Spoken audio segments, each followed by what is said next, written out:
Hi Saloni, how are you? Welcome back.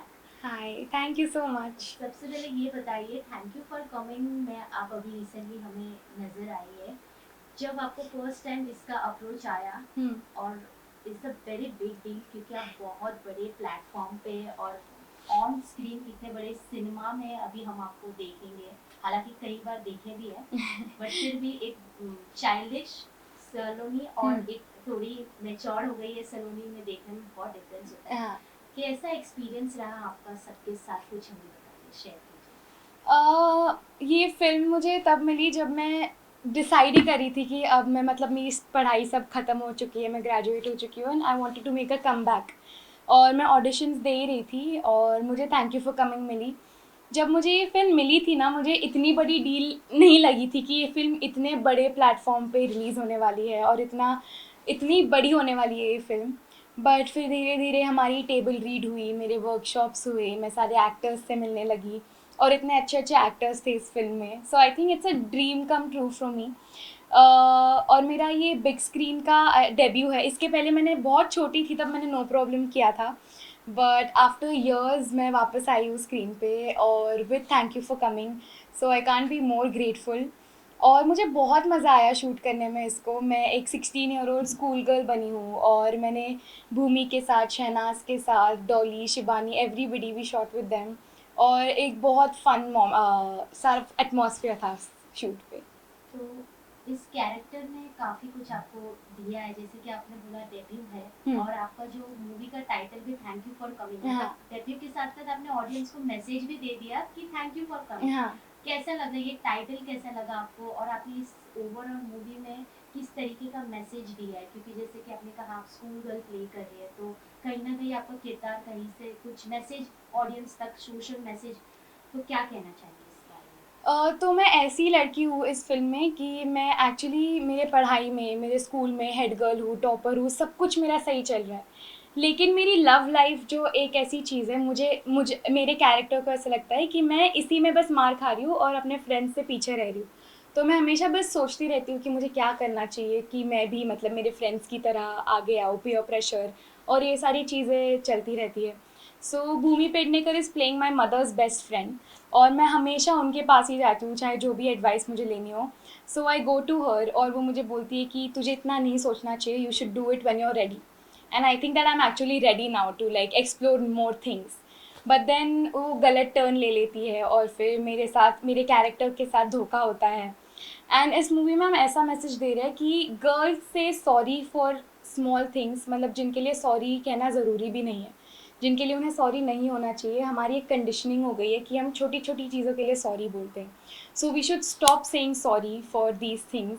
And चाहे जितने भी हमें प्यार मिल जाए, फ्रेंड्स मिल जाए, कुछ भी मिल जाए, self love and self pleasure is one thing जो हमें कहीं और से नहीं मिल सकता, सिर्फ और सिर्फ खुद से मिल सकता है। सो इस मूवी का यही सबसे बड़ा मैसेज है, सेल्फ लव। तो चाइल्डहुड में तो हमने आपको देख ही लिया है। अभी आप जब इतने थोड़ा गैप आने के बाद जब आप कम बैक किए हो, तो शहनाज के साथ, वो हाँ। हमें तो पता ही उनका नेचर कैसा है। भूमि मैम भी इसमें कुछ चुलबुली, बहुत चुलबुली लग रही है। हाँ। तो सबके साथ आपका एक्सपीरियंस कैसा रहा? क्योंकि मतलब पहली बार आप मिल रहे हो उनसे, हर चीज़ नई होगी, नई हम्म। तरीके से होगी, क्योंकि सिनेमा का भी कम सिनेमा का भी कमबैक हुआ है। हाँ। तो क्या कहना चाहेंगे, कैसा लगा उनसे मिलके? क्या उन्होंने कुछ आपको बातें बोली है? क्या एडवाइस है? क्या अच्छी बातें जो हमें आप बताएंगे? तो सबसे पहले तो हमेशा से मैंने कॉमेडी की है और पहली बार मेरा इस मूवी में एक सीरियस रोल था, मतलब रोने का रोल था। और मैं जब बचपन में भी ऐसे रोने के ट्राई करती थी ना रोल्स करना, मैं फ़नी ही लगती थी। लेकिन ये पहली बार ऐसा हुआ है कि मैंने एक्चुअली प्रॉपरली एक सीरियस कैरेक्टर किया है। So from a shift to comedy to serious, ये भी एक बहुत इंटरेस्टिंग चीज़ रही है और मुझे और एक्सप्लोर करने का बहुत मन करता है इस जॉनर में। और भूमि पेडनेकर के साथ इतना इतना मज़ा आया है, मेरे सारे सीन्स ऑलमोस्ट उनके साथ ही थे। She is very loving, she is very welcoming, बहुत कंफर्टेबल फील कराया। ऐसा कुछ फील नहीं कराया कि कोई सुपीरियर है या कोई इन्फीरियर है सेट पे। हम सब जैसे हमारे कैरेक्टर्स है वैसे ही बिहेव कर रहे थे। और जब टोरंटो में हमारी फ़िल्म रिलीज़ हुई थी, उसके बाद she had called me and she had specifically told me कि your acting and your all of your scenes are looking so good Saloni. और उन्होंने बहुत अप्रिसिएशन दिया था। आई थिंक वो बहुत बड़ी कॉम्प्लीमेंट है मेरे लिए। तो उनके साथ बहुत मज़ा आया। और शहनाज गिल जितनी वो फ़नी ऑन स्क्रीन है, आई थिंक उससे भी ज़्यादा फ़नी वो ऑफ स्क्रीन है। मतलब वो जैसी सेट पे एंटर होती है ना कुछ जोक्स मारने लगती है। मतलब वो उनका नेचर ही है, जैसे वो बात करती है या कुछ भी बोलती है, हंसी आती ही है आपको। So it was very fun to work with both of them.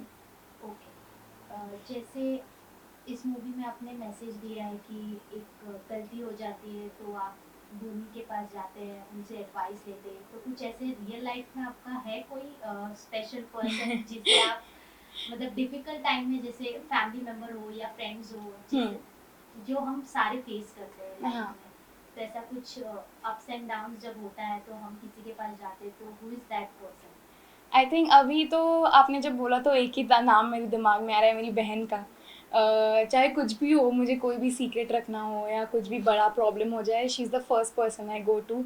और मुझे पता है कि थोड़ी बड़ी बहन है मुझसे, 4 साल बड़ी, and she has gone through the same problems and same issues. और चाहे हमारे लड़कियों में एज ग्रुप कितना भी अलग अलग हो, कहीं ना कहीं हमारे प्रॉब्लम्स इंटरकनेक्ट होते ही है। मतलब हम रिलेट कर ही पाते हैं कैसे ना कैसे। तो आई थिंक मेरी बहन होगी वो मेरे लिए।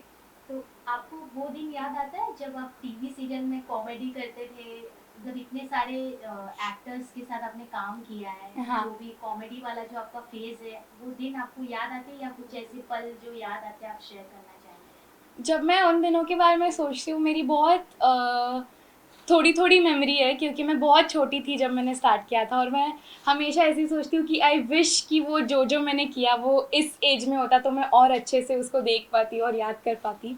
लेकिन मुझे सबसे ज़्यादा जो चीज़ याद आती है वो है गंगूबाई। और मैंने उसका टैटू भी किया हुआ है कि वो मतलब हमेशा for ever she is my favourite character. और गंगूबाई, छोटे मियाँ, कैसे मैंने सारे कॉमेडियंस के साथ काम किया, कितना कुछ सीखने को मिला। और फिर जब चाहे तब ब्रेक भी लिया मेरे स्टडीज़ और कॉलेज सब ख़त्म करने के लिए। Now I am like ready to come back. Okay, तो अब आप कुछ अलग किरदार में, जैसे हमने आपको थैंक यू फॉर कमिंग में देखा है, तो कुछ ऐसे विश लिस्ट है, कुछ बॉक्स रखा हुआ है कि अब मुझे कॉमेडी से हट के कुछ एक ऐसा प्ले रोल करना है कि ऑडियंस को पसंद आए? एक विश लिस्ट होता है कि ये हाँ, एक्टर्स के साथ मुझे काम करना है, ये डायरेक्टर सर के साथ मुझे काम करना है, तो आपका क्या है अभी फिलहाल थॉट? विश लिस्ट तो ऐसा मैंने कुछ बनाया नहीं है, लेकिन मुझे इतना पता है कि अब मुझे गंगूबाई और कॉमेडी कैरेक्टर्स को छोड़ के सलोनी और खुद के कैरेक्टर को और एक्सप्लोर करना है कि मैं और क्या क्या कर सकती हूँ। जैसे मैंने अभी इमोशनल एक्सप्लोर किया, मुझे और बहुत सारे जॉनर्स एक्सप्लोर करने का बहुत मन करता है। और मैं हमेशा बस यही विश करती हूँ कि मुझे और ऐसे अच्छे मूवीज़ और वेब सीरीज़ या टीवी शोज़ करने का मौका मिले। और मतलब अच्छा काम करना है, ऐसी विश लिस्ट नहीं है कि मुझे इसके साथ ही काम करना है, इनके साथ ही काम करना है। I just want to work. और वही मतलब मुझे सबसे ज़्यादा सेटिस्फाई करता है। ओटीटी प्लेटफॉर्म्स तो आपको पता ही है, ट्रेंडिंग ट्रेंडिंग रहता है, हाँ। हम ऑन द गो भी देख सकते हैं या घर बैठे कहीं भी देख सकते हैं। तो जैसे आपने टीवी से शुरुआत किया है, तो बिग बॉस तो आपको पता ही होगा, तो आप कितना फॉलो करते हैं बिग बॉस को, ये हमें बताइए। बिग बॉस को एक्चुअली मैं बहुत फॉलो करती हूँ। मतलब अभी भी मैं एक्साइटेड हूँ कि उसका नया सीज़न आ रहा है। And yeah I it's very entertaining to watch यार, and I like watching Bigg Boss. Salman sir कैसे लगते हैं? वो बहुत अच्छे लगता है मुझे। मैं एक बार गई भी थी बिग बॉस में अपना शो प्रमोट करने। और मुझे ऐसी आदत थी कि अपने लाइंस फटाफट फटाफट बोल के मैं चुप हो जाती थी, उसके बाद मैं और कुछ भी नहीं बोलती थी। तो उन्होंने मेरी ऐसे खिल्ली भी उड़ाई थी कि माता जी और भी कुछ बोल दो, और भी कुछ बोल दो। और फिर मैं उनकी गोदी में बैठी थी, हमने बहुत सारे इंटरव्यूज़ किए थे। तो आई थिंक वो बहुत अच्छे हैं। वो जैसे शो को कैरी करते हैं, आई डोंट थिंक कोई और कर पाएगा। Yes exactly. तो अगर कभी बाय चांस आपको ऑफर आया बिग बॉस में जाने का, तो कितना आप ओपन है उसके लिए? I don't think big boss जैसा शो मेरे लिए बना है, क्योंकि मैं ऐसी हूँ, जब मतलब मुझे बोलना होता है मैं तभी बोलती हूँ। ना मैं किसी पे चिल्ला के बात कर सकती हूँ, और ना ही मैं झगड़े करने में अच्छी हूँ। मैं सिर्फ दुनिया में दो ही लोगों के साथ झगड़े करती हूँ, मेरी मॉम और मेरी बहन। उनके अलावा मैं और किसी पे गुस्सा नहीं हो पाती। तो मुझे नहीं पता मैं कैसे सर्वाइव करूँगी उस घर पे, बट मैंने सोचा नहीं है इसके बारे तो में। अभी जो बिग बॉस, जैसे आपने कहा कि अभी नया सीजन अभी ऑन ईयर हो ही गया है कल से, तो कुछ है आपने फॉलो किया है, या ऐसे लास्ट कोई बिग बॉस सीजन में जो आपका फेवरेट रहा, जिससे आप देख जो एपिसोड आपने देखा है, जो हाँ। सीजन कोई आपका फेवरेट रहा है बिग बॉस में? सबसे ज़्यादा फेवरेट तो मेरी आई थिंक रश्मि दीदी रही है। उनके साथ मैंने वो मेरी पार्टनर थी कॉमेडी सर्कस में, तो मैंने वो वाला सीज़न बहुत फॉलो किया है और मुझे उसमें सिद्धार्थ और शहनाज की जोड़ी भी बहुत पसंद है। तो अगर मैं बिग बॉस को याद करती हूँ और पुराने एपिसोड्स को याद करती हूँ तो ये 3 लोग मुझे एकदम प्रोमिनेंट याद रहते हैं। तो लास्टली आपके जो फैंस हैं, चाइल्डहुड सलोनी से अभी एक मैच्योर्ड सलोनी को देख रहे हैं, वापस जाने वाले हैं, तो क्या उन्हें कहना चाहेंगे, कि क्या मैसेज देना चाहेंगे आप? I would just like to say that आपने मुझे बचपन में बहुत प्यार दिया है और अभी तक लोगों को वो कैरेक्टर याद रहता है, उसको 15 साल हो गए हैं फिर भी। सो आई जस्ट होप कि मैं वापस और ऐसे ही बहुत अच्छे काम करूँ और आप लोग वैसे ही मुझे अपना प्यार देते रहे। And thank you so much for all the love. और अगर आपने थैंक यू फॉर कमिंग नहीं देखी है अभी तक तो प्लीज़ जाके थिएटर में देखिए, आपको बहुत अच्छा लगेगा। And thank you so much. Thank you so much. Thank you.